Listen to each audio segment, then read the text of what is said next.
magana ane. Nyuma yo kumenya rero gahunda iri kubera muri Kigali, ubu ngubu twafashe umwanzuro y'uko igare twarihagurukiye. Ubu rero niyo mpamvu hariya hakurya hose niho tugiye kuzenguruka. Ubu gahunda ni igare. Niba udafite igare sinzi wenda ukuntu ubayeho, ariko ibyo byose ni nabi. Ko gahunda ubu ni igare. Hanyuma rero asayiga wanyu ibintu bya studio nabiretse n'agasobanuye mwe muzisobanurira. Ngiye kubanza ntwara igare nk'icyumweru, ubundi nzaza tuvugane. Ubu tugiye gukata inyuma y'iriya misozi, uri inyuma ya kamera ni biti 400. Ubwo nawe mushobora kuza kugenda mumubonamo. Ubu tugiye kuzamuka imisozi, ibibaya, tubimanuke, tunyonge, mubone icyuya kibira, mubone bari abanyamahanga baje nabo ndaza kugenda mbadepasa gake gake, uko ndagira ngo ngende mbabereka mereye inyuma. Ubwo ndagenda mbadepasa mbanyuraho papa. Urumva ndagenda mbanyuraho gutyo. Mwebwe gusa tubane bana, tubikurikirane neza cyane. Ubu gahunda ni igare. Twagiye igare.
Hey, what's up? Okay. Aha tugeze rero ni za Gahanga nyuma y'imisozi myinshi, ngira ngo murabibona ko twageze mu muhanda wa kaburimbo bigoranye. Ubu rero hano tugeze mu za Gahanga, twazamutse imisozi, ariko iby'igare ndabona nanjye ngiye kujya nza tukarirebana.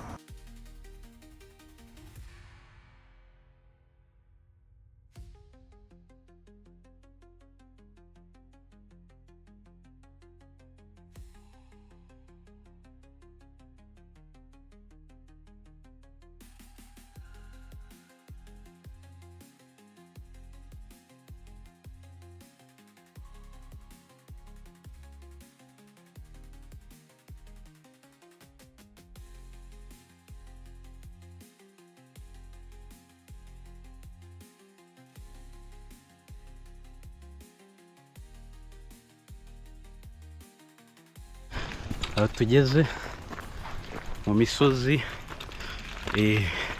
urabona ko byakaze, ndi kurisunika bitumaga nani ngo uri imbere ahageze,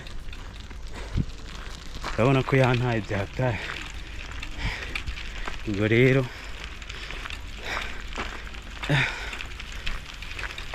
reka ndebe ko mufata none ahubwo, kubera ko ndabona ngiye gusigara muri iyi mihanda njyenyine, ariko ndahurire kuri website, ngaruke mugasobanuye ibintu by'igare, ndabona ari danje.